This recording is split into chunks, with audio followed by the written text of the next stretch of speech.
Sa tingin nyo kaya, kayo ba'y natatakot pag bigyan na lang kayong nag-iisa sa buhay? Kayo ba natatakot po? For me po, hindi naman po. Hindi naman so sure po. Bakit Kasi po? hindi ko pa po nararanasan mag-isa. Pero for me po, kung magiging mag-isa man po ako, syempre po, sabi nung iba is nakakatakot. Pero kung ako po yun, parang mas gugustuhin ko po mag-isa para walang mangangialam sa akin. Ganun. Oh, mga ganun. O kayo po? Ikaw, Para naman po sa akin, siguro somewhat natatakot po kasi nasanay po kasi ako ng may kasama. Like, pag hindi ko po kayang gawin yung isang bagay, gusto ko po laging may kasama ako. Tapos, sa family din po, halimbawa po, pag family-oriented po, syempre, ayun po, nasanay ka na kasama yung family mo. So, nakikihalubilo ka na sa ibang maraming tao. So, ayun po, mahirap po for me. Lalo na pag hindi po sanay. Kayo po? Sa akin po hindi. Kasi based on my own experience, kami po yung pinalaki ng aming parents na sarili po lang talaga yung inaasahan namin. So, they always left us at home na kami lang po yung nag-iintindi sa amin, even we're a child. So, dinededicate ko po yung sarili ko as an independent woman na kaya mapag-isa. Oh, I see. Pero tanong ko lamang, kayo ba ay may trust issue sa mga tao sa panahon ngayon? Kayo ba may trust issue po ba? siguro po depende po sa itsura ng tao. Sa itsura ng tao talaga, wow. Based on appearance kasi, Wow. syempre po, kapag yung suot mo po is parang parang matatakot ka na po, baka isipin mo kung ano po siya, ganun. Parang i-judge po baka agad. Kaya po parang may trust issues naman po ako kahit konti. Pero pag minsan naman po, kung lalapit po sila, ina-entertain ko naman po sila. Pero kapag alam ko pong hindi po ako comfortable, so nalayo po talaga. I see. Kayo po? For me po, meron po, ganun. Hindi naman po kasi siya maiwasan. Like, halimbawa po, hindi mo po kilala yung tao. Siyempre, minsan po, hindi naman po sa pag-judge ng tao. Like, yun nga po, pag hindi mo po kasi kilala, minsan siyempre, matatakot ka po talaga, ganun. Lalo na po, halimbawa po, mag-isa ka, tapos may nag-approach sa yung tao. Pero, pag naman po, kapag halimbawa, in-approach ka po ng, in a right manner po, ganun po. Siyempre, dapat naman po nating kausapin yung tao, entertain natin based po dun sa pinapakita po nila. I see. Sa akin naman po is, this generation po talaga is, hindi po talaga ako masyadong comfortable o na madali magtiwala. Kasi po, marami na po ngayon nangyayaring scam, marami na pong nagsisinungaling ngayon. Hindi po ako madaling magtiwala kasi po, based on me, lagi ko pong iniisip na sarili ko lang yung meron ako. Alright, pero babalik pa rin po tayo sa ganitong tanong. So, anyone siguro can answer, no? Tanong ko lamang po, paano ba natin malalaman kung isang tao po yung pagkakatiwalaan? Paano ba yan nakikita lahat-lahat? Aside maring nabanggit na yung kanina, paano ba nakikita yan? Based po dun sa sagot ko kanina is sa appearance po kasi talaga. Pero yung Appearance iba talaga. naman po kasi is parang napapanood ko po lalo na sa mga social media po. Yung iba pong magaganda yung suot po is yun pa po yung scammer. Tas yung iba po is yun pa sila pa yung mas mabuti kaysa dun sa Pero pag i-judge naman po kasi parang hirap po kasing i-judge pag unang kita pa lang. So kailangan po siyang kilalanin. I see. Kayo po? Parang connected lang po dun sa sinabi ni ate. Ayun nga po, since halimbawa hindi pa po natin kilala yung tao, syempre, unang-una is kikilalanin po natin siya. Kasi minsan po, yung mga tao, like, yun nga po sabi nila, hindi lahat ng mga nakikita natin is parang, yun na siya. May mga tao po kasi minsan naisipin mo, mabait siya, pero hindi naman po. So, ayun po. Kilalanin po muna mabuti yung tao. Minsan po, mag-gather po ng mga facts. Halimbawa, yung mga, halimbawa, magpapakilala po siya ng ganito about sa kanya. So, alamin muna po kung totoo ba yun, gano'n. Huwag po agad basta-basta magtiwala na po pag Kayo po? Sa akin po is yung dapat is yung hindi mo agad ibibigay yung pagtitiwala mo dun sa tao. Tapos po, dapat ipapakilala nila ng right manner nga po yung sarili nila at siguraduhin nila na hindi sila gagawa ng kahit na anong Mhm. Kasi po meron po mga ibang tao na gumagawa po ng ibang content or ibang something na Mhm. pwede pong makasira sa ibang tao while using social media. I see. Pero ito po, kayo po ba ay masiyahin ba kayo o malungkutin ba kayong tao sa kaligitnaan tong taon na to? Plus, overall po kung i-compute ko, parang more on malungkot po ako. Kasi, po, kahit yung para bang introvert ka kapag sa, Mhm. kapag makikita ka ng tao, sobrang saya mo, tas deep inside, malungkot ka, ganun. Kasi po, syempre po sa aming estudyante, na-pressure po kami sa studies namin, lalo pa po pag, financially unstable po kayo ng pamilya nyo. So, nakakalungkot po yung isipin na araw-araw po yung dinadala.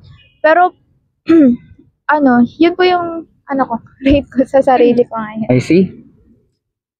For me po, i-rate ko po yung sarili ko is ngayong year po is malungkot, ganun po.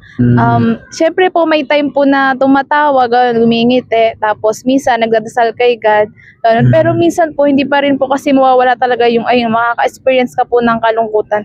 Kasi halimbawa po nakaka-experience ka po ng mga problems, halimbawa po sa family, tapos ayun nga po yung sa school po, yung nape-pressure po, halimbawa yung ginawa mo po yung best mo, tapos halimbawa, nag-failed pa rin po. Siyempre, yung mga parang naniniwala sa'yo, so parang madi-discourage ka din po sa sarili mo kasi, may naniniwala sa akin, tapos gano'n, hindi ko nagawa yung best ko.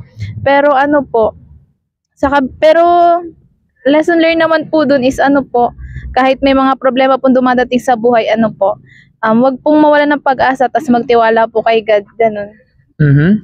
So, yung environment po ngayon kasi first year of college, masaya po at nakakakilala ng maraming friends at mamabait na friends na talagang totoong friends.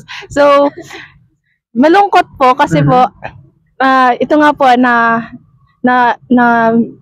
na-experience na po namin yung bagong academic na akala namin is ito yung ikaka-unlad namin, yung pala ikakaiyak namin. Actually po, malungkot po talaga kami kasi kakabagsak lang po namin sa PA. Kaya po kami nandito is para mag-relax. Mag-unwind, no? Pero tanong ko naman, kayo ba naniniwala, sabi ng maraming Pilipino po, kaya daw sila malungkot o malungkutin, majority, ay dahil wala pong pera. Kayo ba naniniwala na kung ba't sila malungkot? Walang pera. Kayo ba naniniwala dito? Ay, true po yan. Hindi po yung chismis. Hindi po yan chismis. Kasi po, syempre po kapag wala ka pong pera, syempre po may isipan mo po kumain. So, saan ka po kukuha ng pambili ng pagkain? So, kasi para pong sa generation ngayon is importante po talaga yung pera kasi yung iba po is hindi naman na nakukuha sa nature kasi po yung iba is puro building na. So, yun po talagang pera yung kailangan. Kaya more on po sa Pilipino ngayon, sa lahat ng tao is kailangan po talaga ng pera. Nalulungkot po sila pag wala silang pera. I see. Kayo po? For me po is naman po, kailangan po talaga yung pera kasi based naman po sa na-experience po namin as a student, syempre po, mahirap po sa financial ganun, lalo na po pag yun yung problema. Tas, halimbawa, hindi na naman po sa mga pansariling interest ginagamit yung pera. Like, ayun nga po, minsan po, pag sa family po, ganun, pag lack po ng financial, minsan po, dumadami po ba yung problema, ganun. So, which is yung pera po kasi is nakakatulong nga po sa mga tao, like, dun nga po sa mga pangangailangan namin para masuportahan. So, kung wala pong pera, mahirap po talaga. I see. Kayo po? Actually po, nakakalungkot po, may pera man o wala. Kasi po, may pera man kayo, magagastos nyo pa rin po yan. Sa maliliit na bagay pa lang is sobrang mahal na because sobrang mahal na po ng bilihin in this generation. Bukod pa po dyan, pag wala ka pong pera, ang hirap po makagalaw. Hindi nyo po alam kung saan kayo pupunta at talaga po ang option nyo lang is matulog. Wow. Interesting yan ha. Alright, sige ganito. Meron akong mga ibang kahito na tanong. Mas mabilis lang po ito, mas madali. So yun po ito, no? Tanong ko lamang. Kayo po ba isang mabuting tao po? Hala si Kuya. Nagtanong lang kayo, kayo ba isang mabuting tao? Sabihin mo na, alam namin yung sagot. Hindi po kasi nature naman po natin yung may mabuti or masama. So kung Mhm. evaluate po yung sarili ko, mabuti naman po. Tao. I see. Mabuti naman. Kayo po. For me po, naalala ko po kasi yung sinabi po kasi sa amin nung sister namin, ang pinagkaiba po ng mabuti at mabait. So for me po, kung gaano ko po yung sarili ko, para po sa akin, mabait lang po ako. Kasi po ang mabuti po ay iba sa mabait. Kasi sabi po nila, halimbawa po mabait ka tapos may classmate ka nahirapan sa exam nyo. So, pinagaya mo siya kasi nga mabait ka. Pero kung mabuti ka po, alam mo naman pong mali, kahit po, nahirapan po siya, hindi mo po siya pagagayin kasi alam mo po, yung pinakaunang way dapat na ginawa niya is nag-aral. Kasi alam mo, nagraman yung teacher niyo. So, for me po is mabait po ako kasi sa way naman po ng life natin as a tao nga po, di ba po, tinanganak po tayo na may mortal sin na po tayo. So, dala-dala na po natin yun. Kahit po sa simpleng bagay nagkakasala tayo. Halimbawa po, nainis po tayo. So, ano po siya, i-consider na po siya as a venial sin. So, ayun po, kahit simpleng bagay, minsan po, nagkakasala po tayo. So, for me po, Alright. mabait lang po ako, di po ako mabuti. Okay, sige kayo po.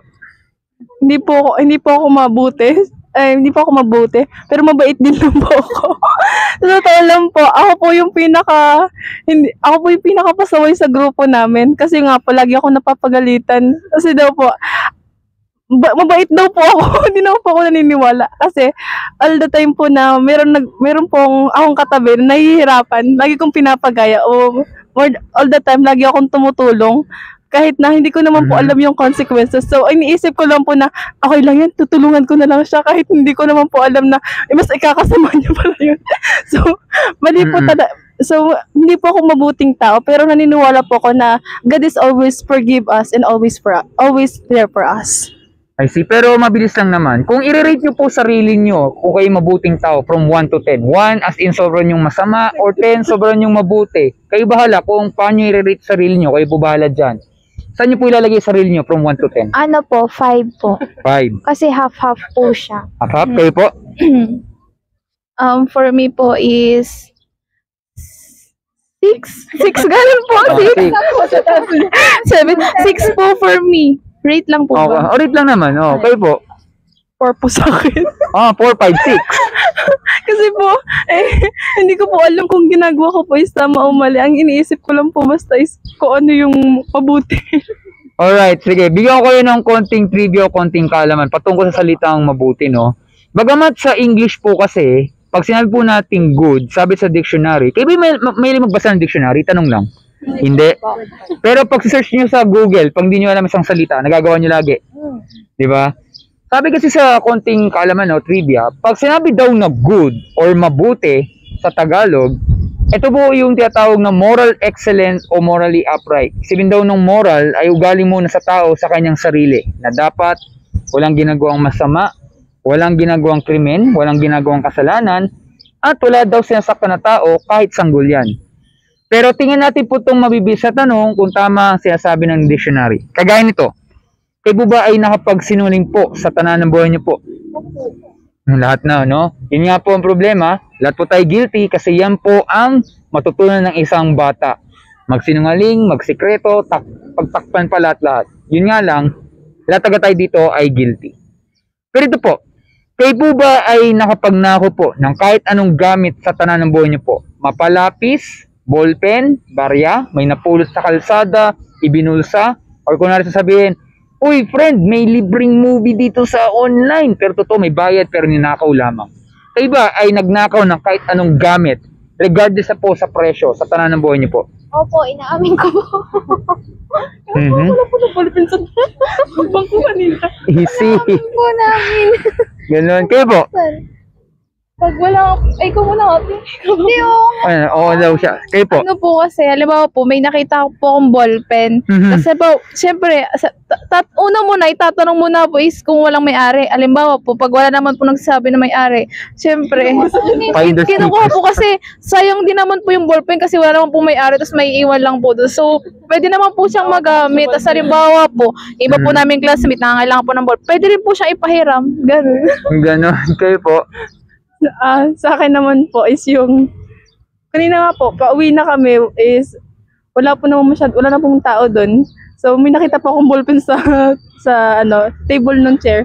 Kinuha ko po kasi sa susunod po dali po makakalimutin po kasi pag minsan naisip ko na wala pa akong ballpen. Ako yun na lang gagamitin ko. Well, imagine nyo po kasi kunwari, nandyan na yung police station at matindi yung batas na yan.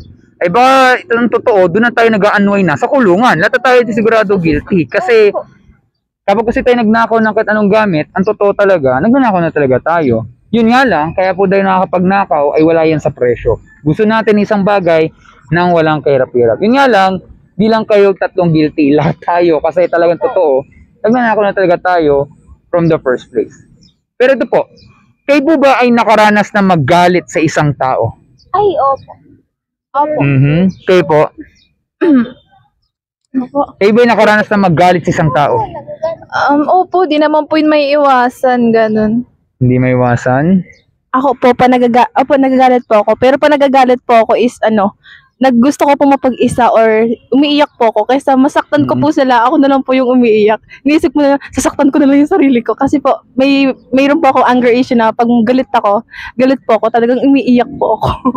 I see. Pero sa tingin nyo, nawawala ba stress natin pag tayo nagagalit o lalong tumitindi po? For me po, lalong tumitindi yung stress kapag galit ka. Kaya, mas pinipili pong ibuhos na lang yung galit kung saan-saan. Oo. Sige, kayo po. For me po is ayun nga po, nakaka-apekto po kasi siya sa behavior. So, ayun po, halimbawa, may galit ka po sa isang tao. So, syempre, madadala-dala mo po yun. Like, minsan po may kita mo siya, syempre. So, mahirap po siya. Kaya po minsan, kapag alam mo, may kaaway ka po, mas better po na, mag-approach ka po sa kanya, ganun babaan po yung pride. Kasi mahirap po kapag pinalalaan mo po yung galit mo, dinaladala mo siya. Kasi, halimbawa, hanggang sa pagtulog, mahirapan ka po kasi wala ka pong peace of mind. Ako naman po is, pag nag-aaway kami ng ate ko o nagkakagalitan kami, good way naman po yung anger ko. Pag galit po ko is masipag po ako. Ako po yung naglilinis ng bahay pag ako yung galit. At gusto kong ipakita na naglilinis ako. Na kahit nagalit ako is gumagawa pa rin ako sa bahay. Well, I understand, no? Pero syempre po, kaya ko po tinanong yan, kasi normal po, pag po tayo nasasaktan or naiinis, syempre magagalit. Alam mo po tayo nakabungis-ngis o nakatatawa na pag tayo sinasaktan. Baka baliw na po isang tao na sinasabing hindi siya nagagalit, pero deep inside, yung parang sinabi nyo, ibubuhos mo na lang sa gawaing bahay, pero nandun yung intention na, Nandun pa rin yung yun nga. Yun nga po, nagkapas po siya ng masama. Katulad po naglinis po ako ng bahay ng galit. Nabasag ko po yung baso namin. Lalo po siya yun nga, yung ganun nga yun. Kasi ibig sabihin, naipon natin yung galit at nabuhos natin yun. Pero bagamat po hindi tayo nakapatay ng tao, nagsaksak o kung anong ginawa, nagtanim lang tayo ng galit, pwede po talaga masaktan isang tao, pero hindi po literal. Galing sa puso. Yun nga lang, lataga tayo dito ay guilty. Pero ito po, na-appreciate yung patience and honesty. Pero ito po, kayo po ba ay nakaranas na gamitin ang pangalan ng Panginoon sa walang kabuluhan? Minsan, naglalakad lang kayo, biglang nadapa, napa-OM, alam niyo na po yun. Opo.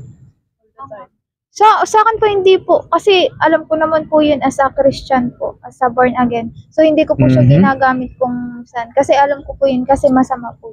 Kayo po? For me po, like her po, hindi po. Kasi po nag-aral po kasi kami sa Madre. Ayun po, isa po yung sa tinuturo sa amin na sister, ganun. So, ayun po, simula, nadala ko na po siya. So, pag halimbawa po, natatapil o ganun, mga ganun lang po yung mga common word lang po. Kasi nga po, di ba po, isa nga po sa commandment, bawal gamitin yung pangalan ng Diyos sa di mabuting bagay. Ako din po is laki din po ako sa Christian. Christian po kasi president po ng pangulo po ng simbahan yung papa ko. So inaral din po namin yun actually. Pero po pag minsan po is pag sobrang overwhelmed, masasabi ka ng oh my. Ayun na. Pero understand no. Pero kasi para maintindihan po natin na for sure maaring nabanggit na natin siguro yan, ng mga hindi ating intention. Kasi ang tawag kasi po doon ay blasphemy o pambabastos na hindi dapat tayo man-normalize sa ganyan kasi yan lang isang expression na wala namang pinagbasihan lamang nadapa lamang, sinisinak agad sa Panginoon. Eh, paano kung talagang mangyayari talaga yon? Ang punto lamang, siya naglikha ng mundo sa mabuti, tayo nga lang talagang gumagawa ng kapamakan. Na minsan, pati ang pangalan ng Panginoon ay natadamay o nadudungisan. Pero ito po, nirerespeto nyo ba ang magulang nyo lagi o minsan may mga away na nangyayari? Nirespeto nyo ba ang magulang nyo lagi o minsan may mga away na nangyayari? So, kami po ng mama ko, hindi naman po kami nag-aaway, pero parang minsan po kapag talagang sobrang sama po ng loob ko is na ano ko po ba siya, na parang nai-snub ko po siya or na parang yung inis, pag nagtanong siya na inis na sagot mo, yung ganun po.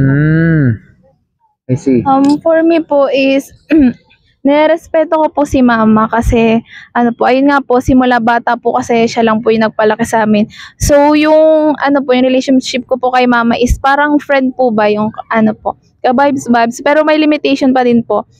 Nasanay po kasi ako like yung pinalaki nga po na pag ano ba, pag didilim na po kailangan nasa bahay na.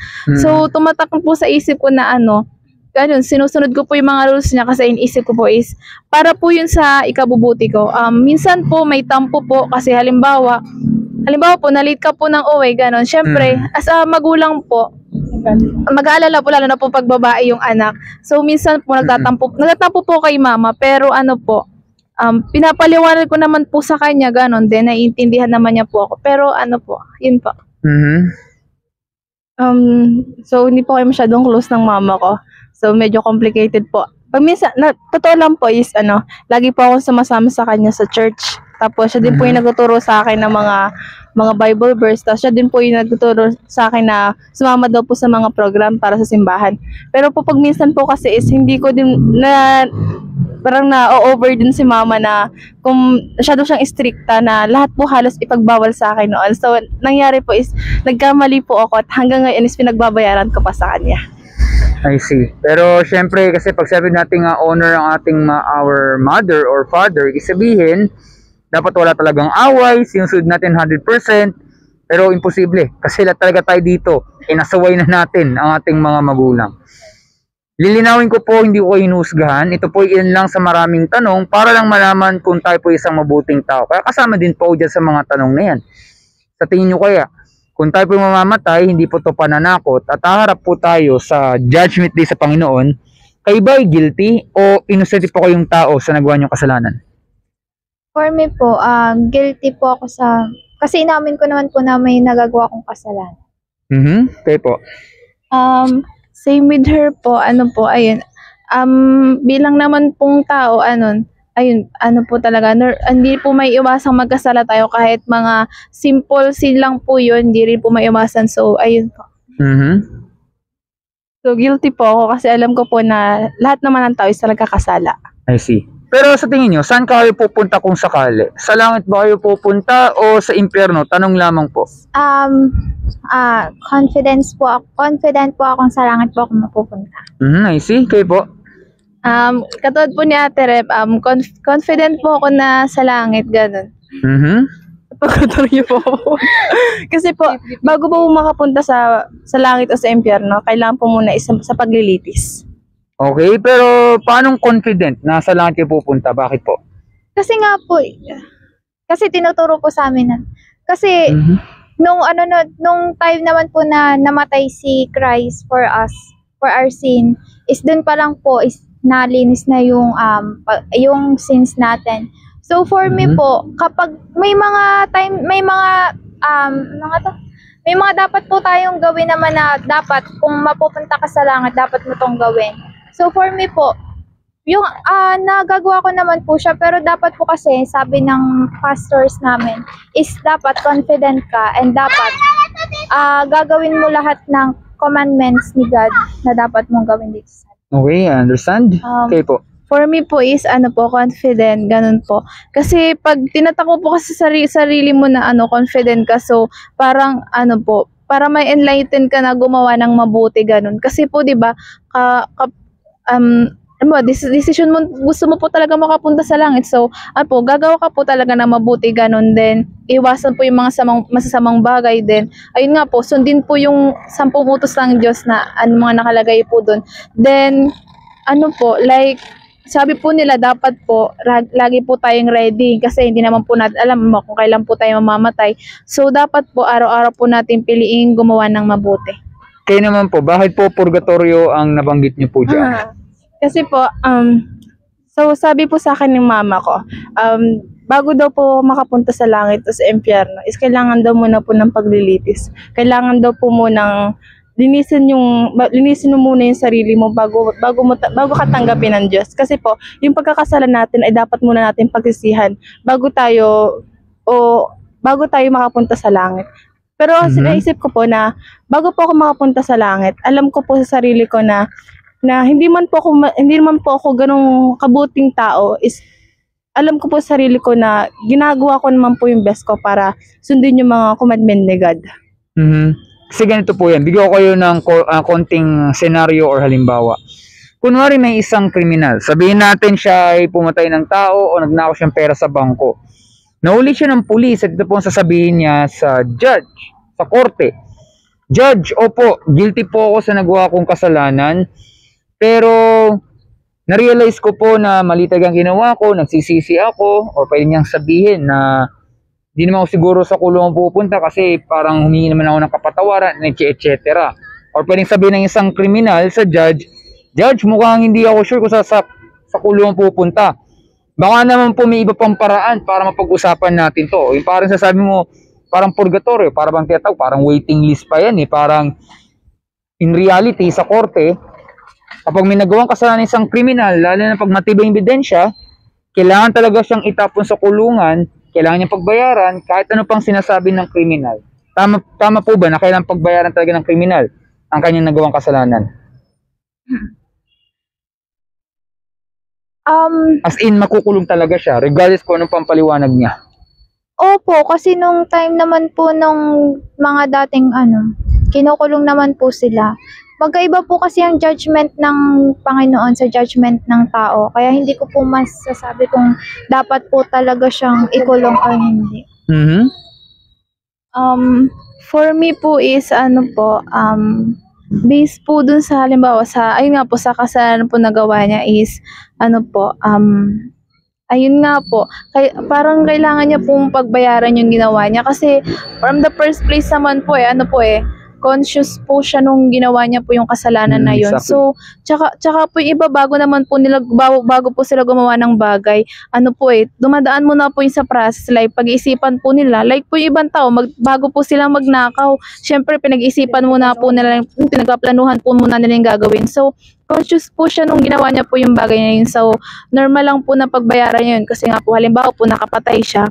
Syempre, din po, nakaka-apektibo din po yun sa pamilya ng tao na nawala po yung buhay. So, ayun, parang doon po sa way na yun, baka doon po niya ma-realize yung pagkakamali niya, magbago siya, ganun.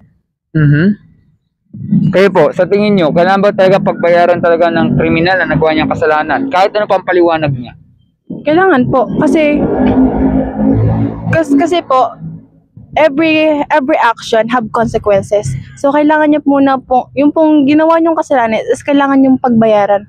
Kasi po, hindi mo, kahit na anong pasensya o sorry, is kailangan pa rin pong, bago mo gawin yung action, is nandun na po yung consequences na mangyayari pagkatapos ng ginawa mong action. Pero ito kasi po ang problema po, no? Kasi yung judgment dito sa mundo is somehow parang similar din siya sa sinasabi ng Bible. Ang mga tao daw na nagsinungaling, sabi sa Bible, ang mga tao nagsinungaling, nagnakaw, nagtanim ng galit, hindi nirespeto ang magulang, at iba pong mga nagawang kasalanan, lalo na sa 10 utos ng Panginoon, kahit may nagawang isang kasalanan, magaan o mabigat, ay walang makakarating sa langit. Hindi makikita ang karya ng Diyos kung hindi itatapon po sa nagbabagang apoy o tinatawag na impyerno. Sa Bible po kasi walang binabanggit po na parang purgatorio or waiting list.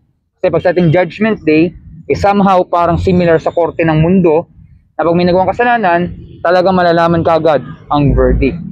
Tanong ko lang naman po ay napakasimple lamang. Sa tingin nyo kaya, kayo ba ay nag-aalala sa sinasabi ng Biblia na maaaring kayo pong tatlo ay sa impyerno pupunta, pero hindi lang kayong tatlo, tayong lahat, kasi may nagawa tayong isang kasalanan sa harap ng Panginoon, magaan o mabigat. Kayo ba ay nag-aalala sa sinasabi ng Biblia? So, So far po, hindi po ako nag-aalala. Kasi sa sarili ko naman po, alam ko naman po, totoo po, nagkasalo po ako.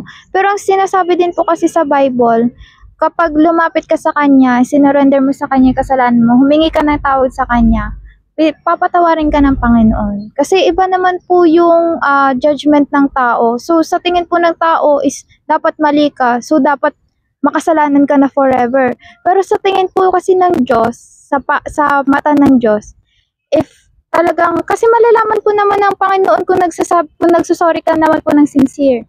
So, yun po, kung nagsusorry ka ng sincere, binago mo yung buhay mo, nilapit mo sa Kanya yung buhay mo, as in lahat, hindi ka na gumawa uli ng kasalanan. So, for me po is, mapapatawad po siya ng Panginoon. Kayo po. For me po is mapapatawad po. Kasi going back po dun sa mga lives of saint po. Kasi po, madami din naman pong mga saint na ayun sobrang grave po ng kasalanan nila, like pumapatay. Example po isa halimbawa po sina Saint Paul, sobrang nung panahon pa po niya is pinapapatay niya po yung mga Christians. So ang laki po ng kasalanan niya sa Panginoon, pero parang nabuhayan po siya through God po, nagbago po siya, iniwasan niya po lahat ng masasama, nagbalik loob po siya sa Panginoon.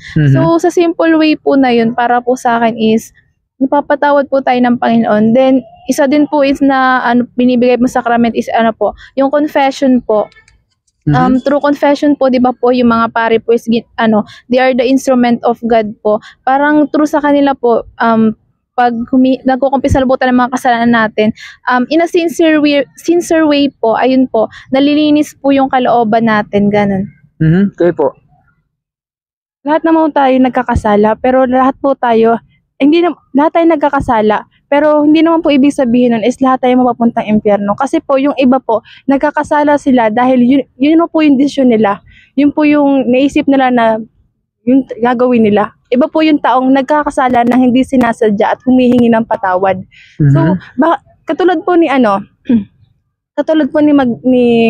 Magdalena on the Bible na nagkasala po siya, naging po siyang babaeng bayaran, bumalik po siya sa Panginoon at through Christ, siya po ay for sure na nasa piling ng God.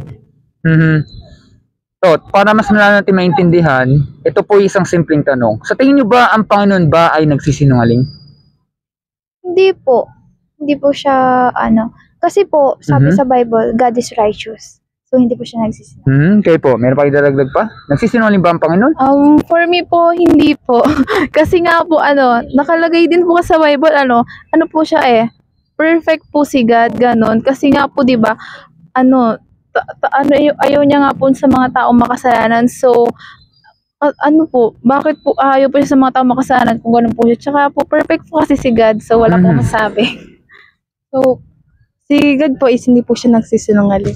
So, ba't naman po siya magsisinungaling kung tayo nga is sabi niya is ayaw niya na maging sinungaling, ayaw niya po na nagkakasala.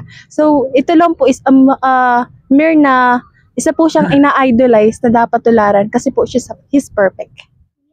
Well, actually, pinadadali niyo yung aking trabaho kasi ang totoo talaga, kaya ko po naitanong yan, dahil of course, ang Panginoon po ay perfect. Kasi kung siya po nagsisinungaling, wala na po dapat salitang perfect. Sa dictionary pa lang po kasi, ang salitang perfect ay ginamit. Perfect ang lugar, perfect ang scenery, perfect itong part na to, pero never ginamit pong perfect ang tao. Kaya nga may nagkarong salitang imperfect, I am. Ibig sabihin lamang po, ang perfect ay kinuha nila sa karakter ng Panginoon. Kasi kung ang Panginoon po ay hindi perfect, ay wala na talaga, gulong-gulo na lahat-lahat. At kung nakikita nyo, tahimik ang paligid natin, nagagawa natin itong mga kalayaan na to, kasi may kaayusan. Kasi kung wala at walang control, ay gulong-gulo talaga lahat-lahat. At kaya ako po nasabi po yan, dahil ang Panginoon, kapag sabing hindi siya nagsisinungaling, lahat ng sinasabi niya sa Bible is 100% true. Lalo na kung Judgment Day pong pinag-uusapan. So whether we like it or not, dapat talaga tayong mag-alala, kasi po buhay po talaga ang pinag-uusapan natin. Na kung saan ay talagang ang Panginoon po, yes, siya po ay mapagpatawad.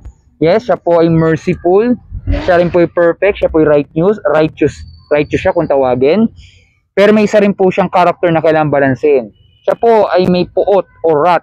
Galit siya, hindi lang sa kasalanan, kundi sa mga kasalanan tulad natin. So, ibig sabihin po talaga, sabi sa Bible, for the wages of sin is death. Narinig niyo ba yan sa Bible verse na yan? For the wages of sin is death. Yes. Opo. Sino po nagkakasala? Para sa Yes, ibig sabihin yan yung kabayaran. So, ibig sabihin, totoo, mayaman tayo sa kasalanan. Ibig sabihin, automatic talaga, guilty talaga tayo.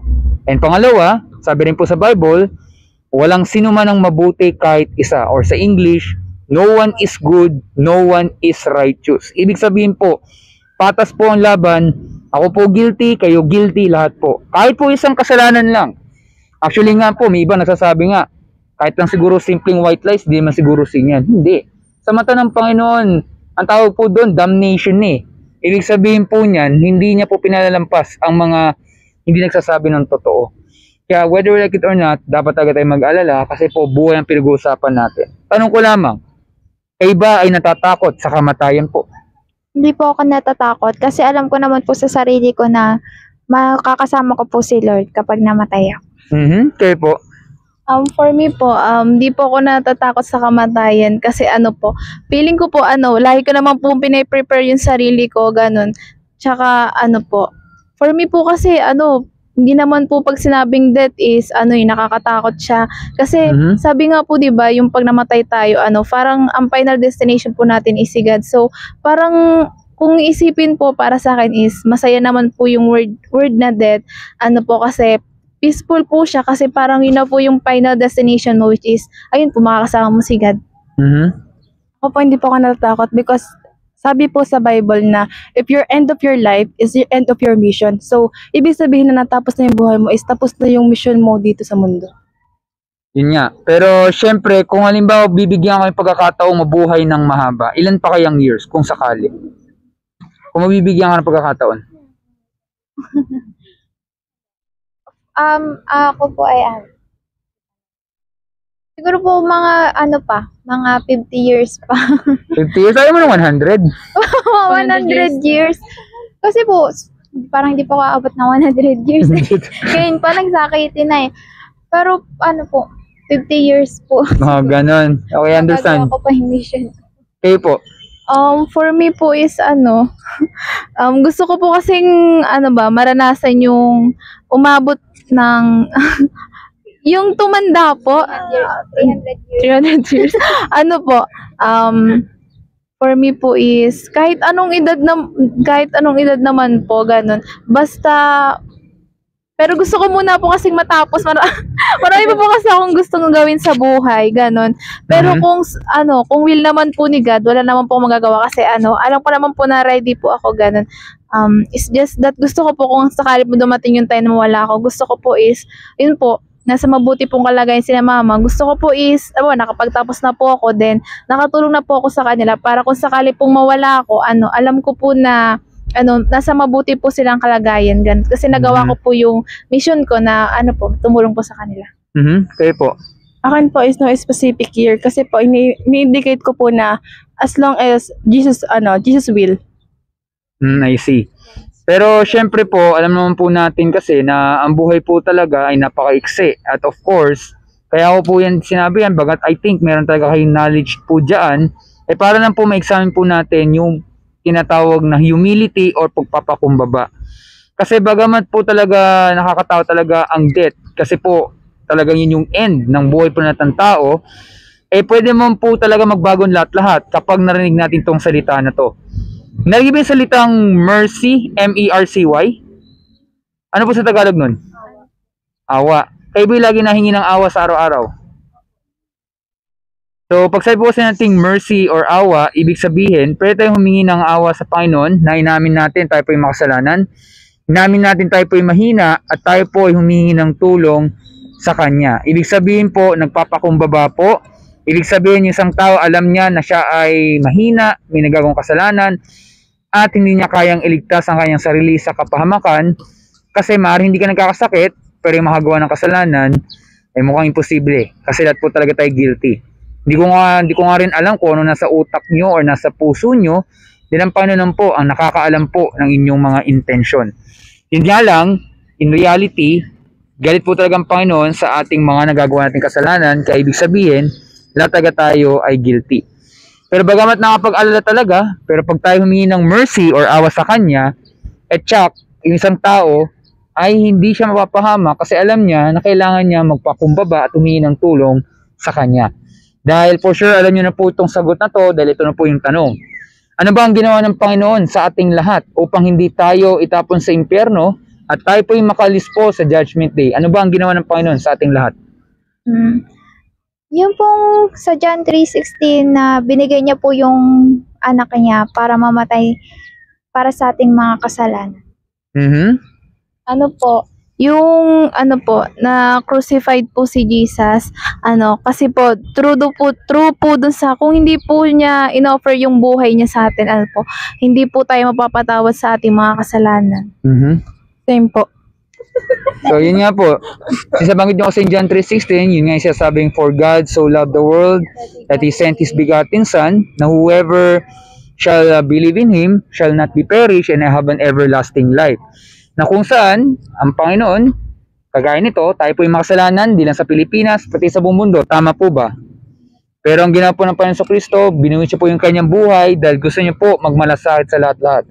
Wala siyang ginagawang masama, gusto lang niyang tumulong sa kanyang naisin para makalaya ang isang tao sa kapamakan. Yun nga lang, may mga tao na ayaw ng katotohanan, ayaw nila may nagmamalasakit at gusto na sila ang masusunod. Yan yung dahilan kung ba si Jesus ay ipinako sa krus, tinorture, namatay doon, at siya ay nabuhay sa pangatlong araw bilang hudyat na natalo pong kasamaan, natalo pong kasalanan, at meron pong buhay na walang hanggan. Parang isang kriminal, pwede po siyang palayain kung may nagpiyansa. Narinig yung salitang piyansa? Opo. Narinig niyo na, piyansa. Okay, narinig niyo rin, yun yung sa kulungan, na pwedeng makalaya ang isang tao kung may nagbayad po ng danyos. At hindi pong ginawa ni Jesus, ang kanya pong buhay ang naging kapalit upang mabayaran ang kasalanan sa libutan at kung saan meron na pong pag-asa. Kayo ba naniniwalang may pag-asa sa buhay? 100% sure? Yeah. So yun nga, kasi kilala po talaga tayo mga Pilipino na mataas ang ating pagtingin sa pag-asa. Na kung saan naman ang pagsubok, meron talagang pag-asa, lalo na kung isasentro natin buhay sa Panginoon.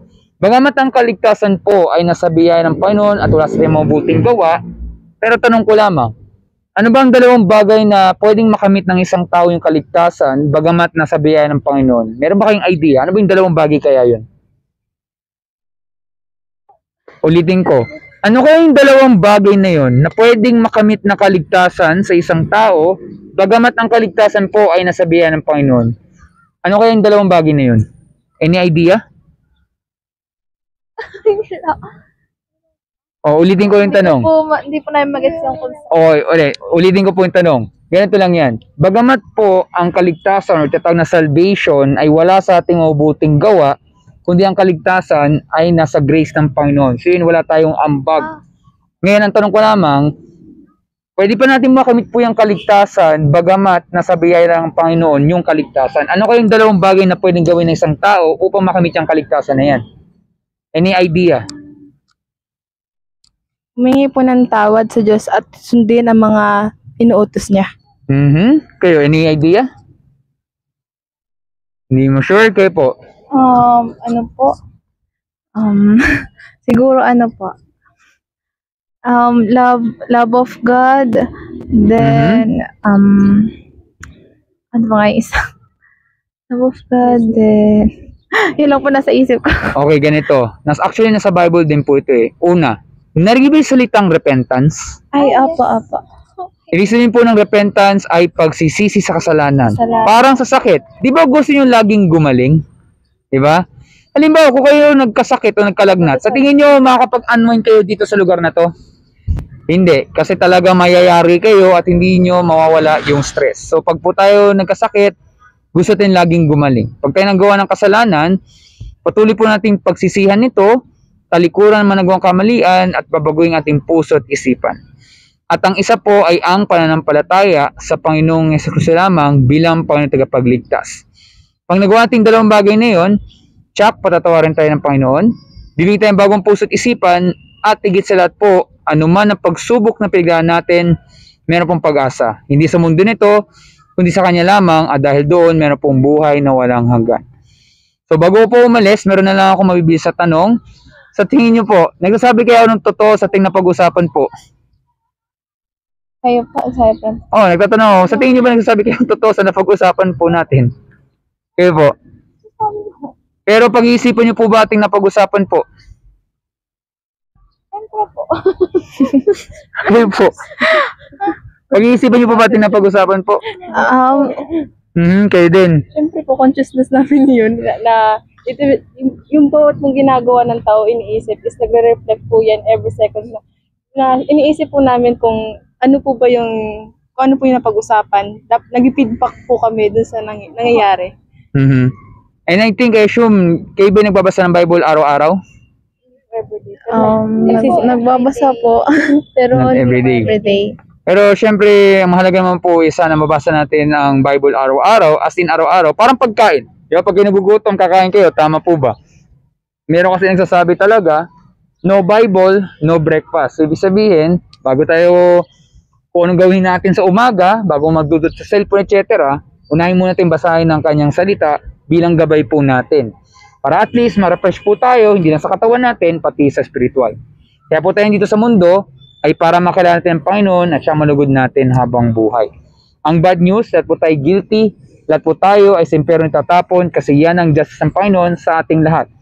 Pero pag isang tao po ay humingi ng mercy sa Panginoon, meron pong good news. Maraming po maliligtas, hindi dahil sila mabuting tao, kundi mabuti po ang Diyos.